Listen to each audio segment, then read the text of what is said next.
Pada 13 Desember 1943, di langit Assam, Second Lieutenant Philip R. Adair lepas landas dengan cepat setelah panggilan darurat. Apa yang diyakininya sebagai 4 pesawat musuh berubah menjadi pemandangan yang jauh lebih mengerikan, memulai pertempuran udara yang luar biasa, di mana satu pilot harus menghadapi kekuatan yang tak terbayangkan. Saat Adair mendekat, ia menyadari bahwa itu bukan 4 pesawat, melainkan 4 skuadron. Masing-masing terdiri dari 6 pembom, yang dikawal oleh pesawat tempur di atas dan di bawah mereka. Dengan lebih dari 60 pesawat Jepang yang menuju langsung ke pangkalan rumahnya dan kompleks AS di sana, termasuk rumah sakit. Adair tahu ia tidak bisa menunggu P-40 lain dari Burma Banshees lepas landas. Satu orang melawan begitu banyak pesawat, berarti kematian yang hampir pasti, namun ia menyingkirkan pikiran itu, mendorong Lulu Bell ke kecepatan penuh, dan dengan berani langsung menuju musuh. Yang berikut adalah kutipan dari rekaman audio, di mana Adair menceritakan peristiwa hari itu. Saya menghubungi menara kontrol dan berkata, "Dengar, mereka akan menjatuhkan bom sebentar lagi, dan saya tidak tahu apakah saya bisa berbuat banyak atau tidak. Saya akan melakukan yang terbaik untuk mengacaukan serangan mereka. Para pembom adalah ancaman utama." Adair tahu bahwa menembak satu pesawat tempur pun akan menghilangkan elemen kejutan. Jika serangannya ingin memiliki peluang, ia harus fokus pada pembom terlebih dahulu. Ia memutuskan untuk mendekat dari kiri atas, berusaha menembak formasi terdepan dari jarak maksimum. Saya mulai menembak dari jarak yang cukup jauh, karena saya tahu saya hanya bisa menembakkan peluru penjejak di depan mereka untuk membuat mereka sedikit gugup. Dan saya bisa melihat mereka langsung sedikit gugup ketika saya mulai menembak, karena para pembom bergoyang naik turun.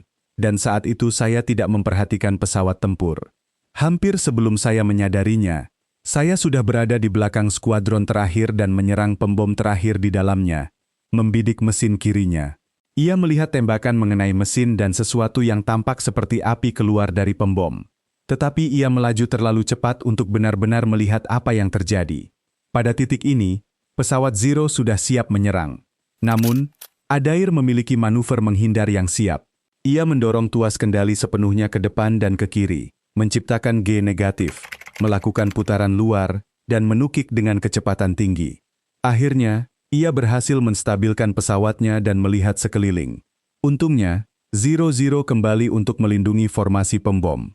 Meskipun serangannya telah membuat awak pembom terkejut, para pembom menyelesaikan misi mereka dan menjatuhkan bom. Pola jatuhnya bom meleset dari area target, jatuh terlalu pendek dan menyamping. Adair kemudian mengatakan bahwa meskipun beberapa orang percaya serangannya berkontribusi pada akurasi bom Jepang yang buruk, ia sendiri meragukan bahwa ia telah berbuat banyak. Kini ia dihadapkan pada keputusan lain. Haruskah ia terbang pulang? Ia telah menghadapi kekuatan yang tak terkalahkan dan berhasil selamat. Namun, ia tidak bisa membiarkannya begitu saja. Itu berhasil sekali, dan ia yakin bisa melakukannya lagi.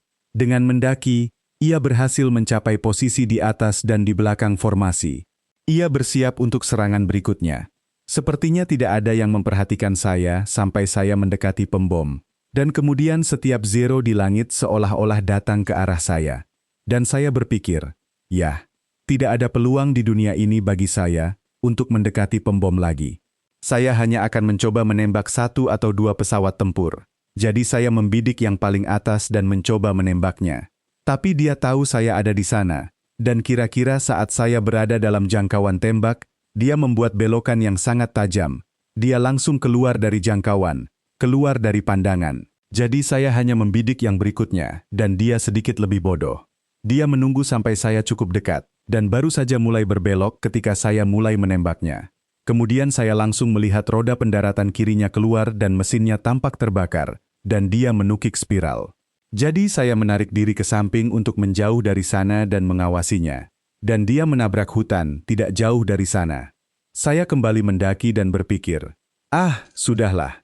Saya mungkin sebaiknya menyerang pembom lagi. Bodoh sekali. Jadi saya kembali menyerang para pembom. Dan sebelum saya berada dalam jangkauan tembak, Zero datang dari kiri, Zero dari kanan. Saya berkata pada diri sendiri, nah, saya sebaiknya memulai manuver menghindar saya, karena saya tidak akan bisa menembak siapapun di sini. Jadi ketika saya berbalik terbalik, saya bisa melihat ke bawah dan melihat Zero datang langsung ke arah saya. Dan segera saya tahu saya dalam masalah, karena dia membidik tepat ke jalur saya. Saya tidak bisa menghindar. Kemudian, boom, boom, boom. Kedengarannya seperti tumpukan kerikil. Adair menyadari bahwa dorongan penuh ke depan tampaknya tidak akan mengeluarkannya dari garis tembak. Ia meraih tuas trim dan mengaturnya ke posisi nose heavy. Penuh, memberinya sedikit sudut ke depan tambahan. Peluru penjejak berdesing lewat dan lulu bel terkena. Ada ledakan di belakang kokpit, dan api menyembur ke depan di kedua sisi pelat baja. Untungnya, api padam saat pesawat menukik dengan kecepatan tinggi. Adair mempertahankan posisi menukik saat tanah melesat mendekat. Seakhir mungkin ia berani. Ia mencoba menarik pesawat. Ada yang tidak beres. Hutan semakin dekat. Rupanya, dengan trim penuh ke depan, kabelnya tertembak putus. Dan untuk menstabilkan pesawat, adalah upaya yang sangat besar. Ia menarik tuas gas ke belakang. Kedua tangan di tuas kendali. Hutan melaju ke arahnya. Akhirnya, ia berhasil mengangkat moncong pesawat dan melesat ke langit. Dengan doa syukur dan Zero jauh di belakangnya, ia terbang menuju rumah. Namun, segera jelas bahwa masalahnya belum berakhir. Saya telah terbang sebentar dan menyadari bahwa saya akan memiliki masalah, karena sangat sulit untuk menjaga hidung pesawat di atas cakrawala. Bahkan dengan kedua tangan. Dan saya mencoba melilitkan sabuk pengaman di sekitar tuas kendali. Tapi itu tidak cukup panjang. Dan saya terus-menerus kehilangan ketinggian selama saya terbang dalam posisi normal. Dan kira-kira pada saat itu saya melihat pesawat lain, yang terbang ke arah yang berlawanan. Dan itu sekitar 400 meter di kiri saya. Dan saya tidak bisa mengenali apa itu sampai cukup dekat. Dan itu adalah Zero. Dan dia berasap seperti iblis. Dan sepertinya dia kehilangan ketinggian. Dan itu pasti salah satu yang saya tembak di suatu tempat sebelumnya. Jadi saya mengawasinya, dan saya yakin dia mengawasi saya. Saya terbang di sebelah kanannya dan dia terus terbang. Dan saya berpikir, sudahlah. Jadi saya membalik pesawat dan menyerbunya dari belakang. Membidiknya dengan tepat, menekan pelatuk, dan yang bisa saya dengar hanyalah sistem pneumatik yang mengisi ulang senjata, dan tidak ada amunisi yang tersisa. Jadi saya melesat melewatinya, dan dia berbalik dan mulai menembaki saya. Tapi dia tidak mengenai saya, dan saya pergi dan terbang kembali. Setelah berhasil lolos dari Zero itu, Adair menyadari bahwa ia berada sekitar 160 km dari rumah. Pesawat terus-menerus tertarik ke bawah, jadi ia memberitahu menara kontrol posisinya. Ia mengatakan akan melompat dengan parasut karena tidak bisa menjaga pesawat tetap di atas hutan. Namun, ia terus berjuang dengan pesawatnya, karena setiap 100 meter jatuh di hutan, bisa berarti perjalanan kaki hingga 2 hari. Ia kemudian berkata, dan kemudian saya mendapat ide. Saya akan membalik pesawat dan melihat apa yang terjadi. Jadi saya berbalik terbalik, dan pesawat berjalan cukup baik untuk beberapa saat. Dan ia naik. Saya mendapatkan kembali beberapa ketinggian. Kemudian mesin mulai mati lagi.